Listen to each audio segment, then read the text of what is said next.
Le compré a mis padres una mansión junto al mar de $425,000 para su 50º aniversario, pero cuando llegué, mi madre estaba llorando y mi padre temblaba. La familia de mi hermana se había adueñado de la casa y su esposo señaló la puerta gritando: «Esta es mi casa, fuera». Mi cuñado estaba señalando la puerta de una casa que yo poseía cuando decidí que la situación ya había durado demasiado. No fue cuando llegué y noté la camioneta extraña en el lugar donde debería estar el Buick de mis padres. No fue cuando vi las cajas de mudanza apiladas contra la barandilla del porche. Mi barandilla del porche, en una casa cuya escritura tenía mi nombre escrito en tinta negra nítida. Ni siquiera cuando entré por la puerta principal y encontré a mi madre llorando en una toalla de cocina en la mesa, mientras mi padre estaba a 1 metro de distancia, temblando tanto que sus lentes se habían deslizado hasta la mitad de su nariz. Fue cuando Craig Dalton, 109 kilos de confianza prestada y una camiseta polo que absorbe la humedad, se volteó de la ventana, señaló la puerta principal abierta detrás de mí y dijo, con la absoluta certeza de un hombre que nunca ha sido realmente desafiado en su vida: «Esta es mi casa ahora. Lárgate». El océano era visible a través de la ventana de la sala detrás de él. 11 millones de dólares en costa que yo había elegido específicamente porque mis padres merecían despertar con algo hermoso después de 50 años de levantarse antes que el sol. Cerré la puerta principal detrás de mí, eché el cerrojo, miré a Craig.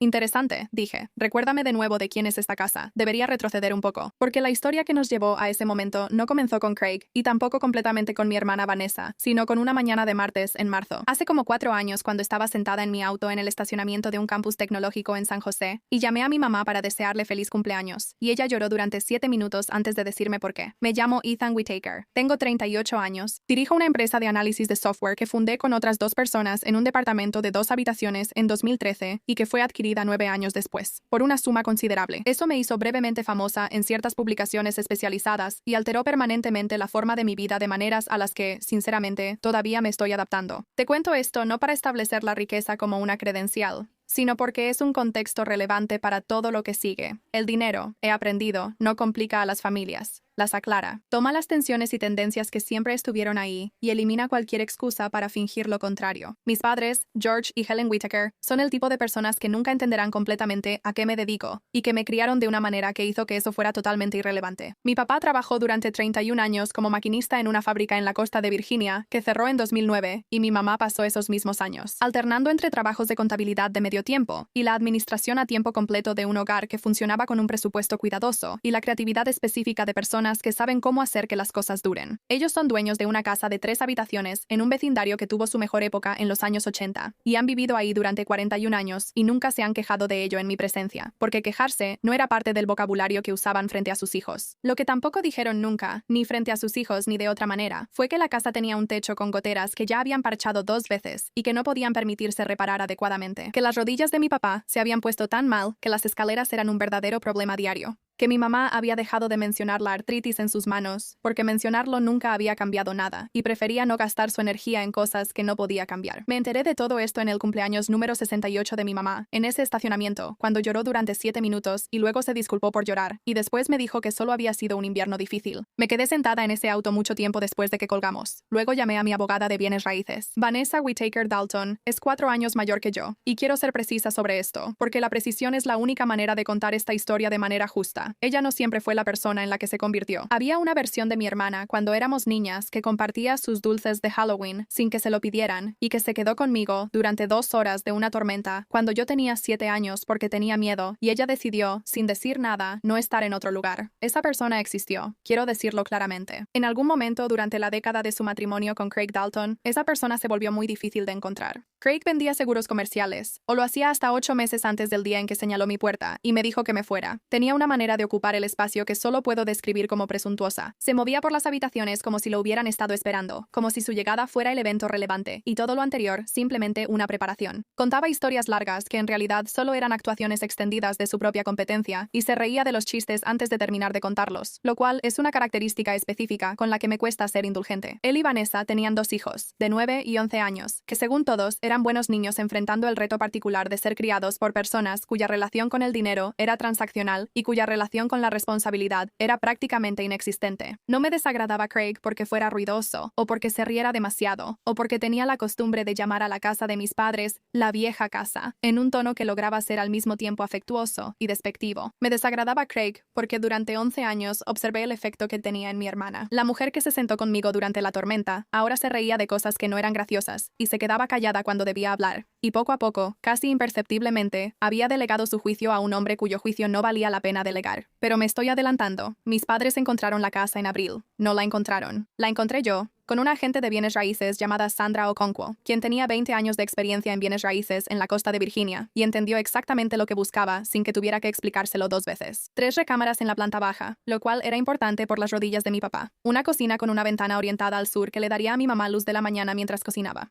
Un porche trasero que daba al agua, y tenía suficiente espacio para las mecedoras de mi papá y suficiente tranquilidad para que los dos pudieran sentarse juntos sin sentir que tenían que llenar el silencio. $425,000 y valía cada centavo. Puse la escritura únicamente a mi nombre, con un acuerdo formal de ocupación preparado por mi abogada. Jonathan Marsh de Marsh Property Law, 16 años en bienes raíces residenciales, oficinas en el edificio de vidrio en la calle Granby. Eso estableció a mis padres como ocupantes permanentes con derechos y protecciones específicas. Jonathan había sugerido esta estructura. Los protege a ellos, me dijo, y protege el activo de cualquier reclamo de terceros. Pensé que estaba siendo minucioso en el procedimiento. Estaba siendo proféticamente minucioso. También instalé un sistema de seguridad en casa, antes de que mis padres se mudaran. Un sistema Ring con 8 cámaras cubriendo todos los ángulos exteriores y todos los puntos principales de acceso interior, con respaldo en la nube y una aplicación móvil a la que podía acceder desde cualquier parte del país. El instalador, un joven llamado Devante, que terminó 2 horas antes de lo previsto, me mostró cómo leer los registros de acceso. Le agradecí y guardé la información. Cuando instalé ese sistema, no creí que alguna vez realmente necesitaría los registros de acceso. Mis padres se mudaron un sábado de junio. Yo estuve ahí durante el fin de semana. Comimos cangrejo para llevar en cajas de cartón en el porche trasero, y vimos el atardecer sobre el agua, y mi mamá lloró, esta vez de las buenas lágrimas. Y mi papá la abrazó, y miró el océano con la expresión de un hombre que se enfrenta a algo que no se había permitido desear. Fueron los mejores 2 días de mi año. Manejé de regreso a Virginia Beach el lunes por la mañana. Mi vuelo a San José era al mediodía. La primera señal llegó 2 semanas después, y me dije a mí misma que no era nada.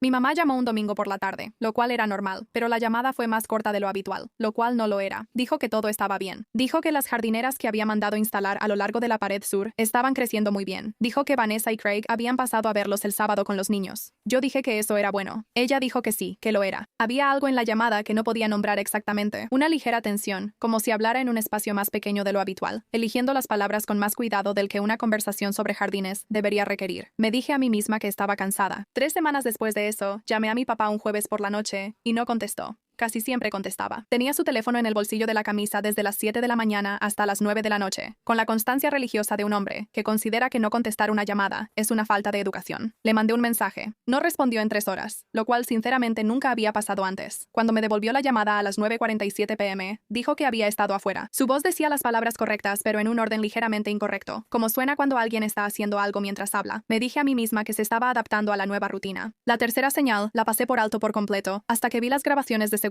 después. Un miércoles a mediados de agosto, la camioneta de Craig apareció en la entrada a las 11:15 a.m. Él y Vanessa entraron. La cámara de la puerta principal registró que entraron usando el código de acceso. Las cámaras interiores, que no había revisado porque no se me había ocurrido, ya que instalé el sistema de seguridad para la seguridad de mis padres y no como un aparato de vigilancia, los mostraron moviéndose por la casa durante casi 3 horas. La cámara del pasillo mostró a Craig parado en la entrada de la habitación de invitados durante mucho tiempo, con los brazos cruzados, girando lentamente, como lo hace una persona cuando evalúa un espacio para un propósito diferente al que actualmente tiene. A las 2:43 p.m. se fueron. No vi nada de esto hasta después. Lo que sí noté en una llamada de domingo a principios de septiembre fue que las copas de cristal de vino de mi mamá estaban en el estante equivocado. Lo sé porque yo fui la persona que desempacó esas copas y las puso en el estante superior izquierdo, porque ahí habían estado durante 30 años en la casa anterior, y pensé que la continuidad sería importante. Mi mamá mencionó, casi de pasada, que Vanessa había reorganizado un poco la cocina cuando la visitó. Lo dijo en un tono tan cuidadoso que no debería ser necesario para hablar de la organización de la cocina. Le dije, mamá,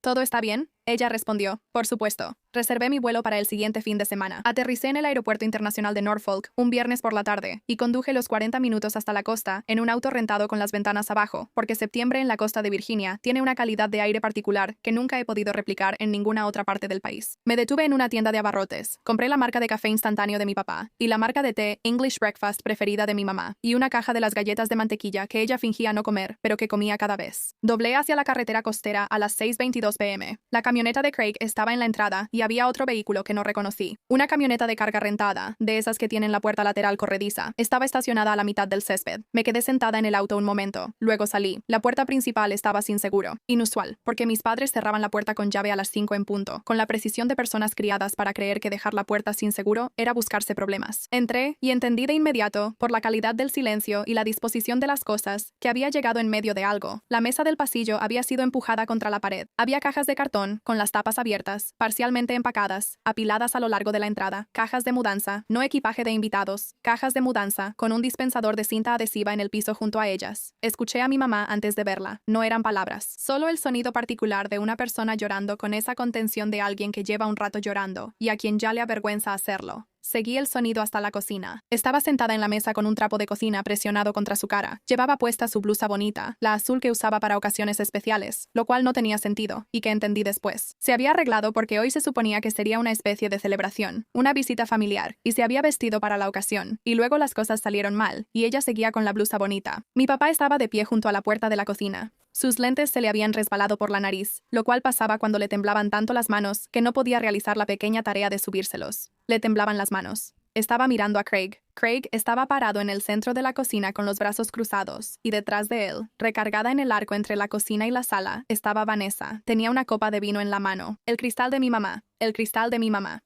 Miré a mi papá. Él me miró a mí. Algo pasó entre nosotros que no fueron palabras, pero fue más que silencio. Puse la bolsa del supermercado sobre la encimera. Ethan, Vanessa se despegó del arco con la energía particular de alguien que ha estado esperando para interpretar una escena específica. Bien, deberíamos hablar todos. ¿Qué está pasando?, dije. Craig descruzó los brazos. Él tenía una manera de ocupar el espacio que se expandía cuando sentía que tenía audiencia, y ahora la había sentido. Lo que pasa es que tus papás están dando vueltas en una casa de 4 recámaras con una casa de huéspedes y demasiadas escaleras. Somos familia. Tiene sentido que estemos aquí, para ayudar. Esas son cajas de mudanza, dije. Cajas de transición, dijo Vanessa. Mamá y papá estarían mucho más cómodos en la casa de huéspedes. Es más manejable. Y nosotros necesitamos el espacio. Los niños necesitan cuartos. Craig necesita una oficina en casa. Esta es mi casa, dije. Craig sonrió. Esa sonrisa, la que contiene toda una forma de ver el mundo. Es la casa de tus papás, dijo él. Y tus papás están siendo muy tercos sobre lo que es práctico. Solo estamos tratando de ayudarles a entender la situación. Fue entonces cuando miré la muñeca de mi mamá. Ella había movido el trapo de cocina. Su mano descansaba sobre la mesa, y en su muñeca derecha, justo encima de la articulación, había un moretón, de color sombra, ese amarillo morado específico de un moretón, de 3 o 4 días, con la forma y el tamaño de unos dedos. La habitación se reestructuró alrededor de ese moretón. Todo lo que había sido fondo pasó a primer plano. Mi papá temblando, mi mamá llorando con su blusa bonita. Las cajas, la camioneta de carga afuera. ¿A quién le llamas? La voz de Craig, aguda y repentina. No me había dado cuenta de que había sacado mi teléfono. A la policía, dije. Su expresión cambió, pero no de manera dramática. Craig era lo suficientemente bueno actuando como para que el cambio fuera pequeño, pero ahí estaba. ¿Para qué?, dijo, riéndose. De ese tipo que significa que esto es ridículo y está calculado para hacerte sentir ridícula por no ver lo ridículo que es. Allanamiento, dije. Intimidación a personas mayores. Miré la muñeca de mi mamá, y lo que sea que decidan después de ver la muñeca de mamá, la copa de vino de Vanessa golpeó la barra tan fuerte que me sorprendió que no se rompiera. Somos familia, Ethan. No, dije. La miré por un largo momento. Mi hermana, quien se había sentado conmigo durante una tormenta,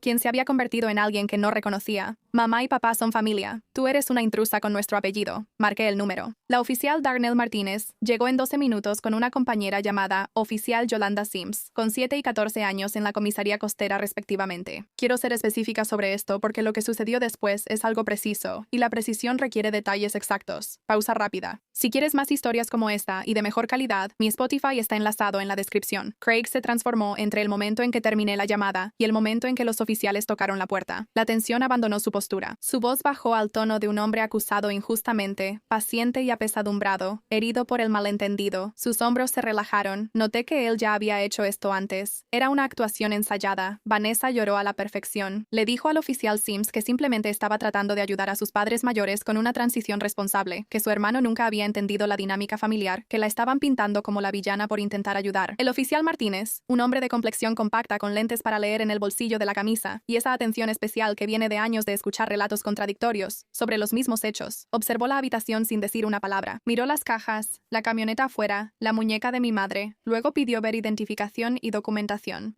Le entregué 3 cosas: la copia de la escritura, mi nombre, solo mi nombre, impreso en la tipografía legal y limpia de un registro oficial de propiedad. Nadie más. El acuerdo de ocupación que Jonathan Marsh había preparado, estableciendo a mis padres como ocupantes protegidos y especificando en un lenguaje legal explícito que ningún tercero tenía derecho de acceso u ocupación sin el consentimiento escrito del propietario. Esa era yo. Nadie tenía mi consentimiento por escrito, y el registro de acceso al sistema de seguridad extraído de la aplicación Ring en mi teléfono, mostrando que el código de acceso había sido cambiado 2 días antes. No por mí, no por mis padres. Mi papá casi no usaba la aplicación, y mi mamá me había pedido que yo la administrara. El registro mostraba que el cambio había sido hecho por un dispositivo registrado a un nombre que no reconocía, pero al cruzar la hora con las cámaras, la camioneta de Craig estaba en la entrada exactamente en ese momento. Craig dejó de actuar. Él miró el registro de acceso en la pantalla de mi teléfono. Me miró, y vi el momento en que un hombre entiende que la arquitectura que ha construido no tiene ningún fundamento. El oficial Martínez se volvió hacia mi papá.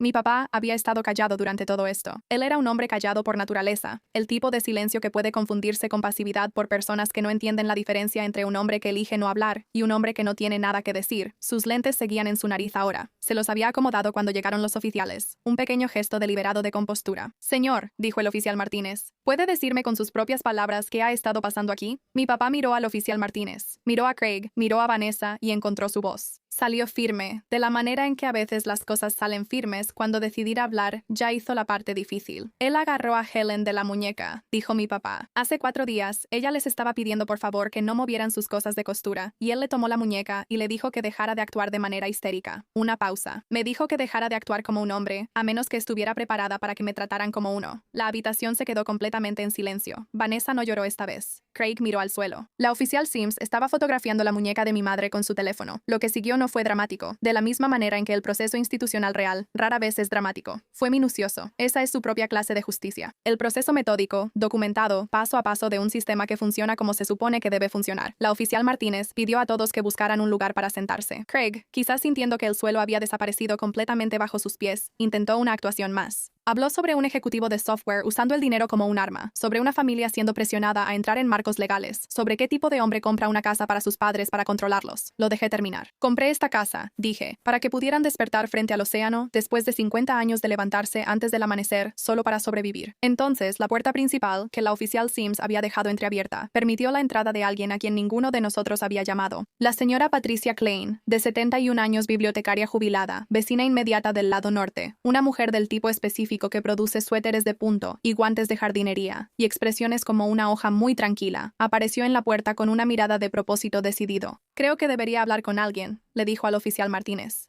Él la invitó a pasar. La señora Klein había presenciado, en los últimos 9 días, 3 incidentes distintos que describió con la precisión de una mujer que pasó 34 años catalogando información como profesión. Craig gritando desde el porche un martes, lo suficientemente fuerte como para escucharse desde su jardín, a 20 metros de distancia mi padre. Lo conocía por su nombre. Habían hablado varias veces por encima de la cerca sobre los respectivos méritos de la jardinería costera, y una vez él estuvo encerrado fuera de la puerta principal durante 20 minutos un jueves, tocando, mientras las voces continuaban dentro. Un mueble del porche movido que al principio ella había ignorado, y luego reconsideró. «Casi llamó antes», les dijo a los oficiales. Debería haberlo hecho. Vanessa se cubrió la cara con ambas manos. No lloraba. Simplemente no tenía otro lugar donde poner su expresión. El oficial Martínez se volvió hacia Craig y Vanessa. Habló en voz baja, con precisión. Les dijo que, dadas las acusaciones de intimidación física, la documentación de cambios no autorizados en el código de acceso y la corroboración de testigos, tendrían que reunir sus pertenencias esenciales y desalojar la propiedad. Inmediatamente, los oficiales permanecerían presentes para asegurar que el proceso fuera ordenado. La voz de Craig se quebró por primera vez. «Están sacando a una familia de una casa por...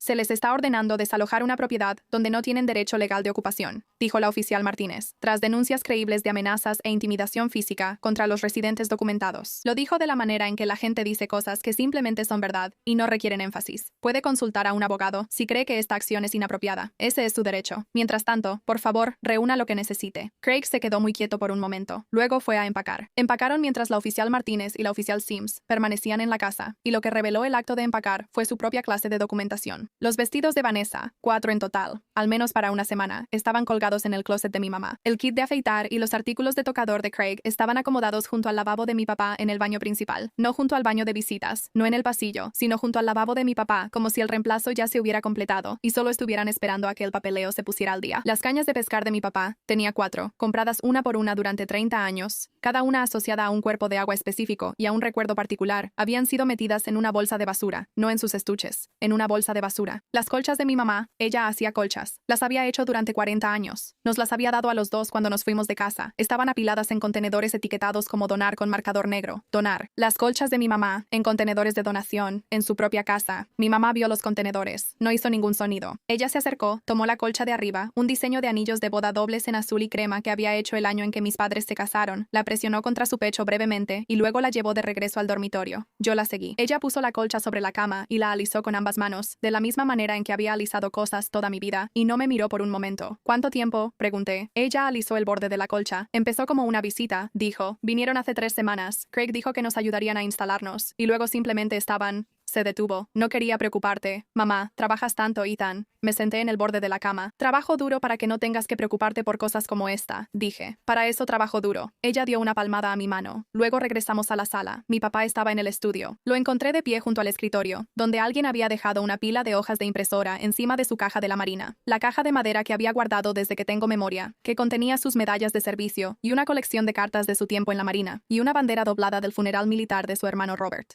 Los papeles estaban apilados directamente sobre la tapa abierta de la caja, no al lado, sino encima, como si lo que estuviera dentro simplemente estorbara. Mi papá levantó la pila de papeles sin mirarlos y los puso en el suelo. Metió la mano en la caja, levantó la bandera, con ambas manos, de la manera en que sostienes algo que requiere ese tipo de cuidado. La sostuvo por un momento. Luego se volteó y miró a Craig, quien caminaba por el pasillo con una bolsa de lona. Nunca volverás a hablar con mi esposa, dijo mi papá. Craig se detuvo. Algo en la voz de mi papá tenía la firmeza de algo inamovible. Craig intentó sonreír, el viejo instinto buscando la herramienta que siempre le había funcionado. George, mi nombre, dijo mi papá, con una tranquilidad particular de 40 años de gracia que ha decidido dejar de ser confundida con otra cosa. Es señor Whittaker para ti. La sonrisa de Craig se desvaneció. Mi papá miró a Vanessa. Nunca lo había escuchado hablarle a ella como lo hizo en ese momento. No con enojo. Mi papá no era un hombre enojón por naturaleza, sino con cansancio. El cansancio específico de alguien que ha sido paciente con la fe de que la paciencia eventualmente será recompensada y que acaba de entender que hay personas que no tienen la capacidad de recompensarla. No vas a llamar a tu mamá pidiéndole dinero, dijo. No vas a mandar a los niños a pedir regalos que deberías tener demasiada vergüenza para pedir tú misma. Sostuvo la mirada de Vanessa. Tú trajiste esto a nuestro hogar. Eso es algo con lo que tendrás que vivir. Vanessa parecía una persona escuchando un idioma que no sabía que existía. Para las 7:30 de la tarde, la camioneta de carga ya estaba cargada. Craig no volvió a hablar. Se movía con la eficiencia de un hombre al que le han quitado su papel y que, en su ausencia, opera únicamente por función mecánica. Llevaba sus cajas. Llevaba los vestidos de Vanessa en sus ganchos, colgados sobre su brazo. Tomó sus artículos de tocador de al lado del lavabo de mi papá y los puso en una bolsa sin mirar lo que hacía. Me quedé de pie en el porche y vi cómo se cerraban las puertas de la camioneta. Jonathan Marsh, mi abogado, había hablado conmigo por teléfono 2 veces durante la tarde. Cuando lo llamé a las 3:15, él ya había sacado los documentos de la propiedad y el acuerdo de ocupación, y confirmó que el oficial Martínez tenía todo lo que necesitaba. Me dijo que lo contactara el lunes por la mañana para hablar de cualquier otra acción legal. Jonathan también, de manera discreta y con el profesionalismo en el que yo había aprendido a confiar, mencionó que si el moretón en la muñeca de mi madre era documentado formalmente por un médico, como ya lo había recomendado el oficial Sims, el expediente probatorio para una denuncia formal de abuso a personas mayores sería sólido. Vi cómo la camioneta salía de la entrada. Vanessa iba en el asiento del pasajero. Volteó a ver una vez hacia atrás. Yo no saludé con la mano. Entré y encontré a mis padres en la cocina. Mi papá estaba preparando café instantáneo, la marca que compré en el supermercado, que dejé sobre la encimera, y mi mamá estaba sentada en la mesa con la colcha azul y crema sobre las piernas, pasando los dedos por las costuras. Me senté frente a ella. Ninguna de las dos dijo nada por un rato. Lo siento, dije al fin. Debí haber tenido mejores protecciones. Mi mamá levantó la mirada. Tenía la expresión que usaba cuando pensaba que yo estaba siendo irrazonable, una expresión que había extrañado y me alegraba ver.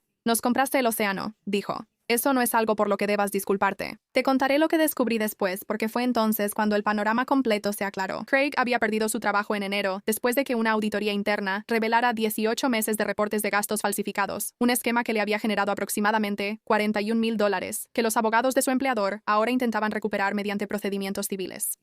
El negocio de decoración del hogar en línea de Vanessa, que había estado documentando exhaustivamente en redes sociales durante 3 años, resultó ser 70% fotografía montada y 30% productos que había comprado con tarjetas de crédito que ahora estaban colectivamente al tope, con un saldo de casi $30,000. La casa que tenían en Nueva Jersey estaba a 6 semanas de entrar en ejecución hipotecaria. No habían venido de visita. Habían venido por un rescate, específicamente el tipo de rescate que implica ocupar un espacio el tiempo suficiente, aplicar suficiente presión social y familiar, y hacer que las personas presionadas se sientan lo suficientemente incómodas en su propia casa, que aceptarían una transferencia, firmarían la cesión o me presionarían para reestructurar la propiedad de una manera que resolviera los problemas de los Dalton a costa de todos los demás. El plan, hasta donde pude reconstruirlo, había sido elegante en su cinismo. establecer la ocupación, mudar a mis padres a la casa de huéspedes bajo el pretexto de la practicidad y luego aprovechar la renuencia de mis padres a causar conflictos familiares para convertirlo gradualmente en un hecho consumado. Esperaban que mis padres fueran demasiado amables para pelear. Esperaban que yo me sintiera demasiado culpable por el dinero, o que evitara el conflicto, o que fuera demasiado algo para oponerme. Craig se había impacientado. Él había agarrado la muñeca de mi madre 3 días antes de lo que era recomendable operativamente, si es que se puede usar la palabra operativamente para un plan tan mediocre. Él había agarrado la muñeca de mi madre. Él había entrado a una casa donde su nombre no aparecía en nada. Le había dicho al hombre que la poseía que se fuera. Estos fueron errores que se agravaron entre sí, como sucede con todos los planes construidos bajo la suposición de que la gente a tu alrededor es más débil de lo que realmente es. 6 meses después, se presentó una queja formal por abuso a personas mayores el lunes siguiente, basada en la documentación del oficial Sims y en una evaluación médica de la muñeca de mi madre, realizada por la doctora Lauren Oke en la Coastal Urgent Care Clinic, con 12 años de experiencia en medicina familiar, quien documentó los moretones como consistentes con un agarre forzoso, y cuyo informe se convirtió en la prueba A en una queja que la oficina del fiscal del condado revisó para posibles cargos menores de intimidación a personas mayores. El abogado de Craig, un hombre llamado Philip Gerard, quien aparentemente también manejó el litigio del informe de gastos y por lo tanto tuvo un otoño muy ocupado, negoció una resolución que incluía una orden formal de no contacto que cubría a ambos de mis padres, aplicable por 3 años. Craig no vio el interior de una sala de audiencias, sobre lo cual tengo ciertos sentimientos, pero mi padre dijo que no quería que los muchachos lo vieran, y la preferencia de mi padre tiene más peso que mis sentimientos. Vanessa no ha llamado, ni una sola vez, en 6 meses. No sé si eso es por vergüenza, por estrategia, o por algo completamente diferente. Yo no la he llamado. Pienso en la persona que era ella a los 7 años, sentada conmigo durante una tormenta, y me aferro a esa persona como algo separado de la persona en que se convirtió, porque parece importante recordar que las personas contienen ambas cosas. La casa de Nueva Jersey entró en ejecución hipotecaria en noviembre. Lo sé porque lo busqué. No me enorgullece haberlo buscado, pero lo busqué. Mis padres se han acomodado en la casa como personas que han pasado 50 años sin creer del todo que merecían algo hermoso, aprendiendo poco a poco que sí lo merecen. Mi papá tiene una mecedora en el porche trasero y sus cañas de pescar en el garaje, bien guardadas esta vez, en sus estuches. Mi mamá tiene un jardín junto a la pared sur que está creciendo mejor de lo que esperaba. Hizo una colcha nueva. La empezó la semana después de que los Dalton se fueron, el tipo específico de proyecto que una persona inicia cuando necesita recuperar algo, y la terminó en 8 semanas, lo cual para mi mamá es muy rápido. La colgó en la pared de la sala, da hacia la ventana que mira al mar. Yo estuve ahí para el Día de Acción de Gracias. Mi papá hizo café a las 6 de la mañana y nos sentamos en el porche con nuestros abrigos en el aire frío y claro de noviembre y miramos el agua. Él se veía como un hombre que había estado en un lugar difícil y que ahora, con cuidado y sinceridad, estaba en otro lugar.